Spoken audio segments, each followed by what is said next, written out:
In this video, you will learn how to conquer cities. We will see how to siege or assault cities protected by walls level 1, 2 and even 3, so I hope you will be able to learn something.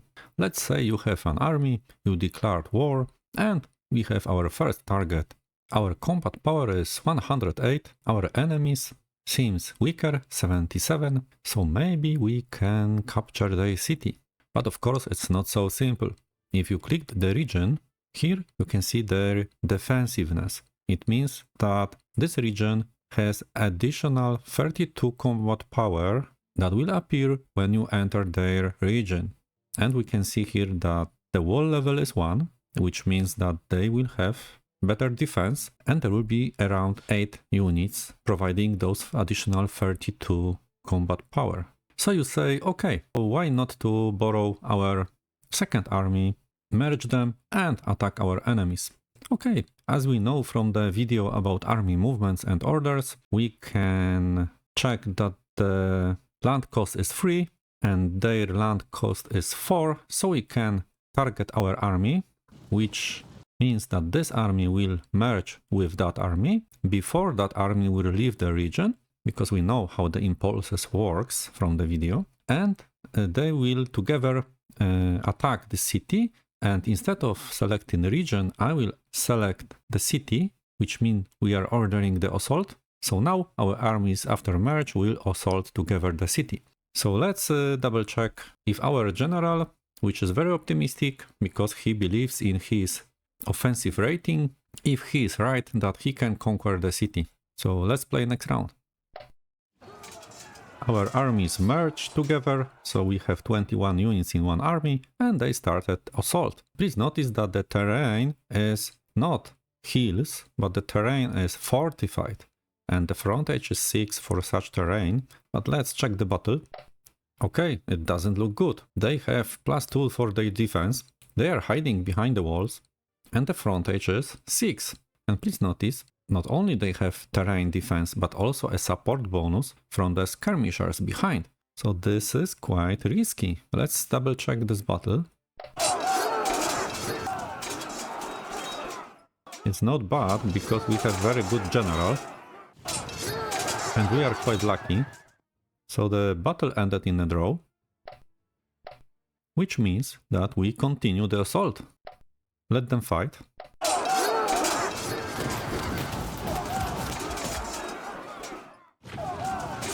We are doing quite well, but not without losses. The important thing is to have strong units in first line, another row, so the battles can take many impulses in one round. This is third impulse of the round that we are trying to conquer the city.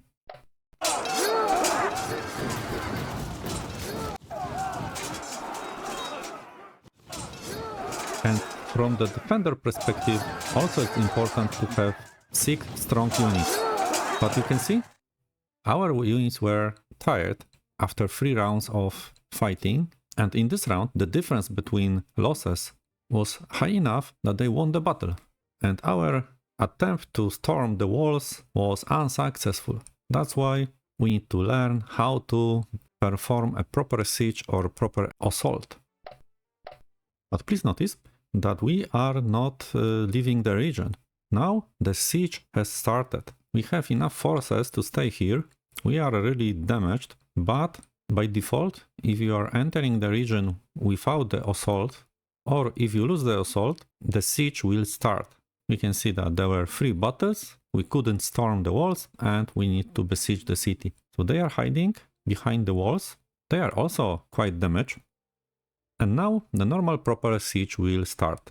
So we can see this pop-up, and the most important element is the message, how long the siege will last. In this case, if the message is green, we are lucky because the siege should be quick. What does it mean? It means that each round we have high chance that there will be a breach in the walls and will reduce their walls by 1, so they will lose their protection. And in general, the food available in the region mainly will be used by our units, and they have limited access to the food if they don't have special buildings that can provide and keep some food inside during the siege. So I am optimistic that besieging the city will let us to recover and they will have worse situation. Let's double check next round. We are in next round. We have information that we have breached the walls and we are ready to assault. And also, during the siege we inflicted a lot of casualties against a defender. Let's double check our army.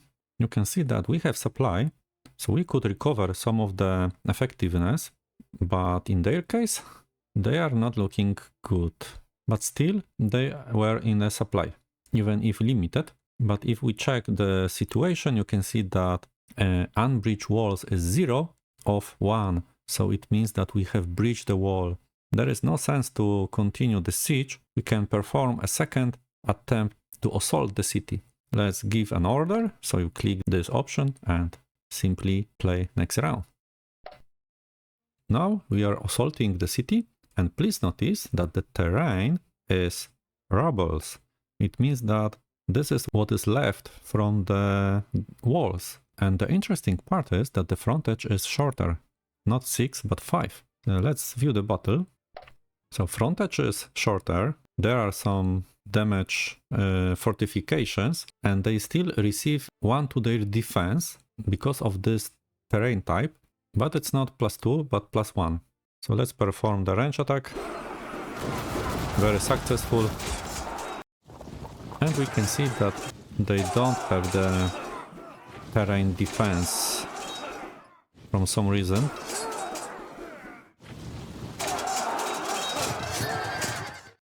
But finally, everyone dead. If you conquer capital of your enemy, you also can plunder and get some money. So we have 64 money gained. And we have also restored the walls. So now we have in the region wall level 1 that will protect us. Okay, but now let's go back in time, and instead of assaulting the city, we will siege from the beginning. And I will explain you how the siege mechanics works. In this example, I was not starting the assault, and we started the normal siege, and also I was not merging with that unit. So we have less forces sieging the city. And you can see we have now red description. The siege will last a long time. And now we can learn how the time is calculated. The game sum the attacker besiege ability and subtract from it the defender siege resist ability. In this case we have 2. If we subtract from it 6, we will have -4. And this number on the bottom can be between -6 up to +6. And each round there is 10-sided dice roll that will be added to this number. And if the result is between 5 and 9, the defending forces will suffer a small attrition. And if the result is between 10 and 15, there will be a medium attrition caused to the defending forces. And if the result is 16, they will surrender. But in case if they don't surrender, there is a second roll to check if we breached the walls. It's working the same way. So dice result is added to the siege number. And if the result is 9 or more, we will decrease the level of the wall by 1. And also there is a critical roll. If you roll 10 on the dice, always there is a breach. So you know how the game check if there are casualties or if there is a breach to the walls. But now from where we have those numbers. In case of attacker, this is a sum of units that have the besieger attribute. So if we check our forces, only one unit, those guys, if we hold control, they have besieger trait. It means that only one unit can be counted on our side. So that's why you have here 1. And also leaders are very important. By default, they are adding 2 points plus 1 for each star of their offensive rating. And in case of defender, it's 2 points plus 1 of their defense rating. But their input is limited by this first number. The leader cannot add more than the first number.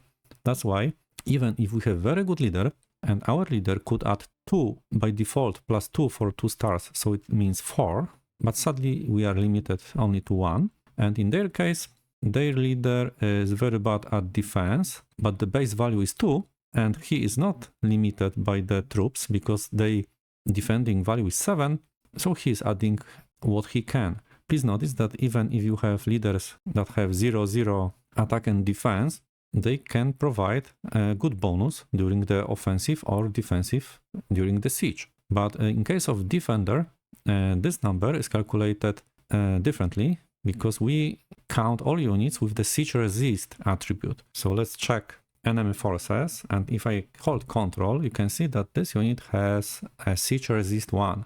So they add 4 to the siege resist.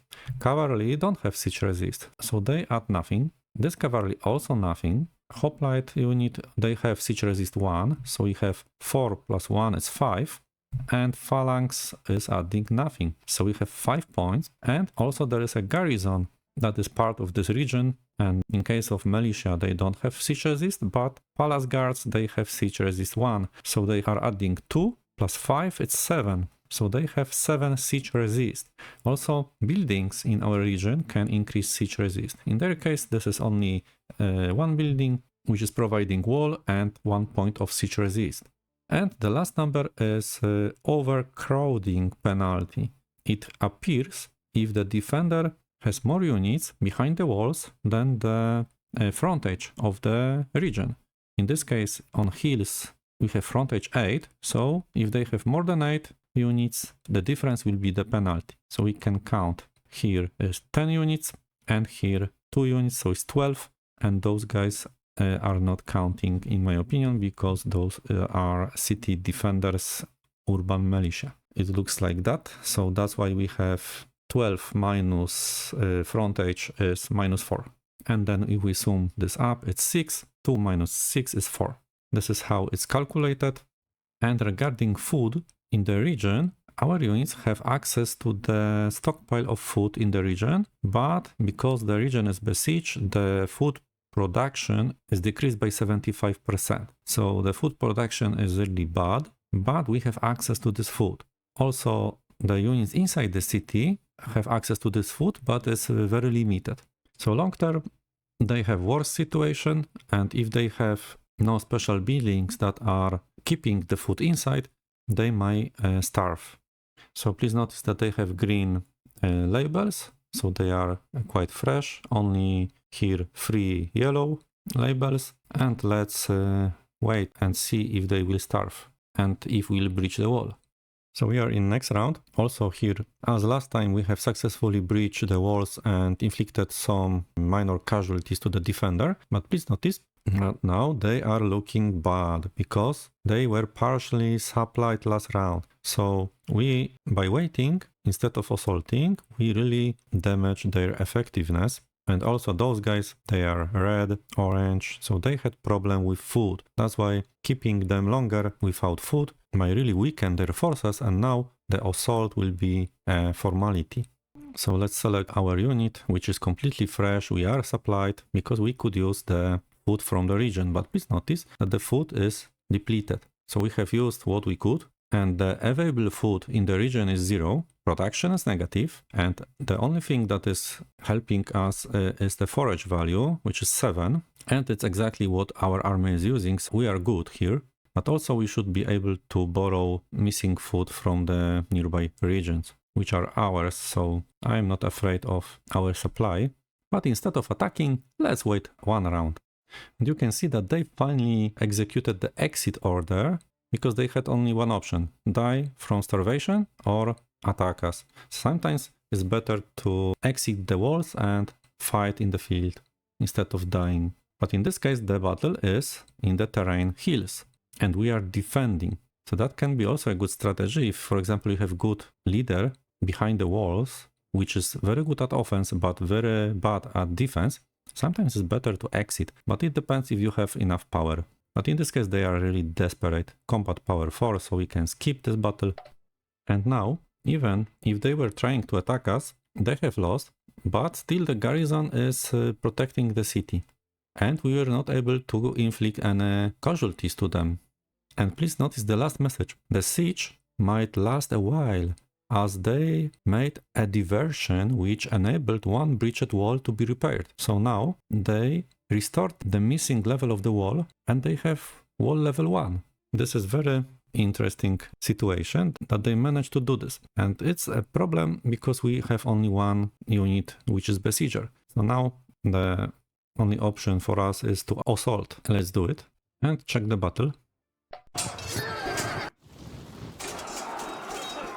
We have won and we captured the city. Also, they were fighting without the walls because we have breached the walls. But this message is visible only after battle resolution. So during the attack, you have noticed that they don't have the wall, but it's because the game shows you the message at the start of next round.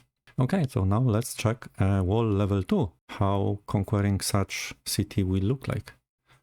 In this example, Roman Empire don't expect that from the storm and snow, a huge army of barbarians will appear and will try to conquer their region, protected by a city which has walls level 2. Also, their defensiveness is 72, 15 units, and siege workshop inside. And such building will provide not only the garrison, but also 2 siege defensive units. So let's check how it will look like. We are attacking a strongly fortified region. The frontage is still 6, but they will have better protection. We have advantage in manpower, so let's check the battle. You can see how big is their city and how big are their walls. They have terrain defense 3, because this type of terrain is strongly fortified. And please notice, siege machines, which has range combat rating 12, compared to, for example, skirmishers who has total rating 5. So let's resolve the battle. The range phase was not very effective. They have terrain defense +3 and support bonus +3, because this unit can provide 1/3 of the range attack as a support. In this case, the support is even limited by the supported unit, so they could provide even 4. So this is very big support. And even if we have a leader and additional dice roll, still we are losing 1 point of effectiveness. Here much better, but you can see the normal urban militia is fighting as equal with our heavy infantry, which is provisional unit, because of the walls and support. And they are exhausted. You can see that the walls are making a difference. We are losing here, small victory here. And skirmishers can also deal a damage even if they are losing. So a draw doesn't look good. Let's continue.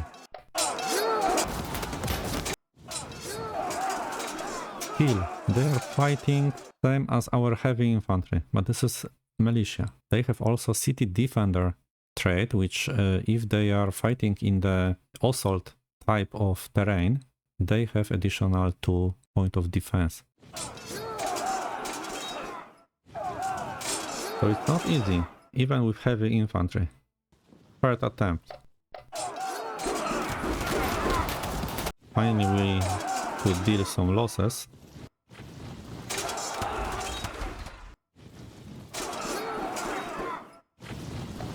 And the defense was better for our army, so we can finish them.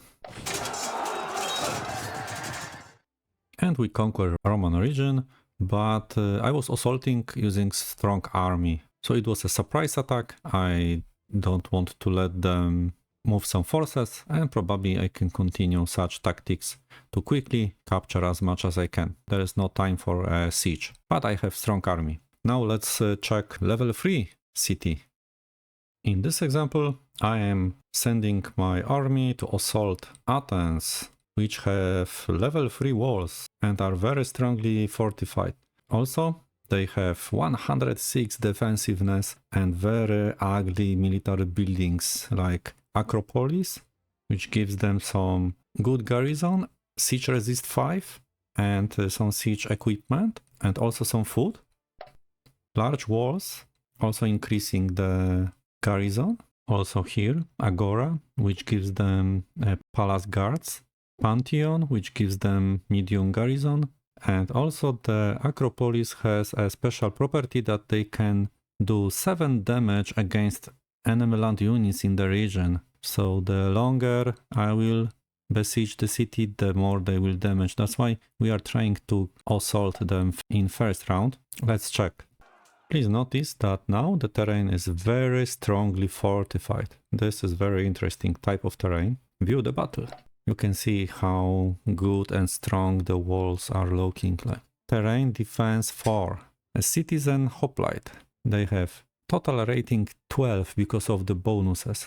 Those guys palace guards 9, 10 because of the terrain defense 4. So here it looks like it will be a strong defeat.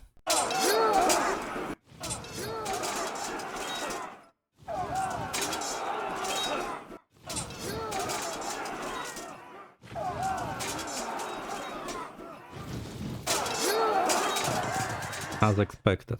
So storming level 3 cities is not the best tactics, and we have started the siege, but you can see that the siege will last long time because they have many siege resistant units. Also the commander is good, so it's adding 4 and 17 from the structures. This is crazy number, and we don't have too many besiegers, and the commander can add up to 3, so it doesn't look good because they have port. They will still receive a supply.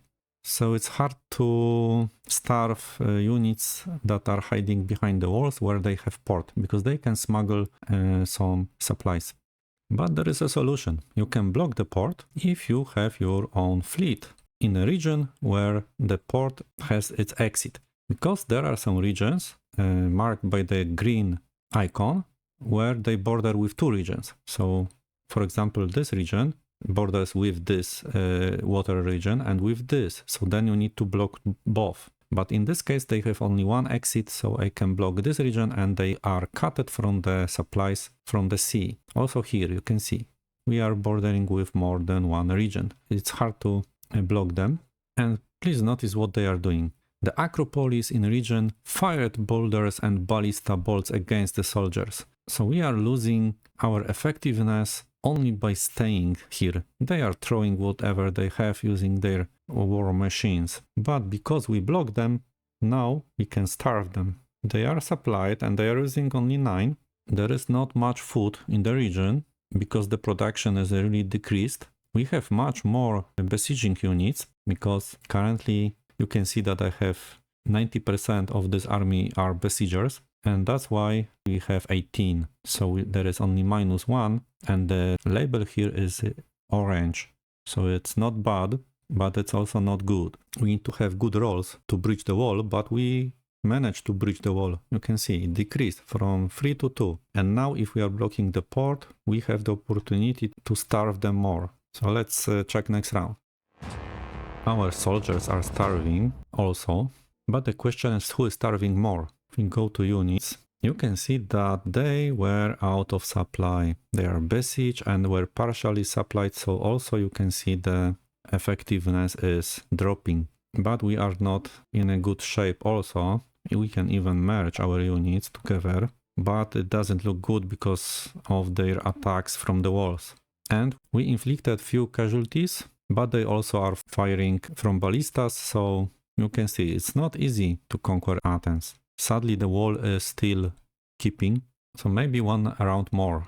Another round. We inflicted some casualties. They are firing back, but please notice, their army is really small currently, and we can try to attack. Label is now green, so the siege should be quick. So we can attack or keep them starving, but we also are at risk, so let's try to assault. And in the regional decisions, we can add the decision forage the land, so we will give 1 point of effectiveness to our units. We could also execute the naval support, but I don't have enough ships, but that would be a good support. So the fleet, your navy could support your land attack. But also I can motivate troops. So we will not only give them supply, but also they will fight better. So the regional decisions can be powerful if you use them in the right moment. But let's double check if that will be success or not. we are attacking and assaulting very strongly fortified city, but we have starved them a lot, and now it doesn't look good for them. They received terrain defense 2, so the terrain defense is not always the maximum one visible here. I will only view the report of the battle, and we have conquered their capital. Here some bad things happened. The royal tomb has been entirely destroyed by plunderers. Sorry for that. We have plundered the capital and got 24 money, not much. We have made a bridge, that's why they had in reality level 1 of the walls, that's why they got only +2 for defense. But sadly we see this after the battle.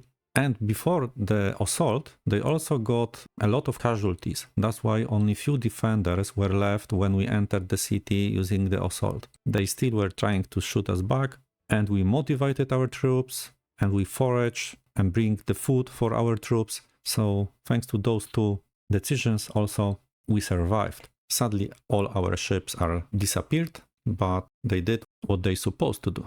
So the siege is very helpful to weaken your enemy, starve them, and if they have ports, to block the port and then starve them, and assault if you feel strong enough to conquer your enemies. Because assault is normal battle, but with some narrow frontage and defense bonus from the terrain to the defenders, nothing more. And the last element I would like to show you is when to use the exit order. So in this case, my army is besieged by enemies. And in this case, we can starve to death or we can try to fight them. So sometimes exit order is better than dying.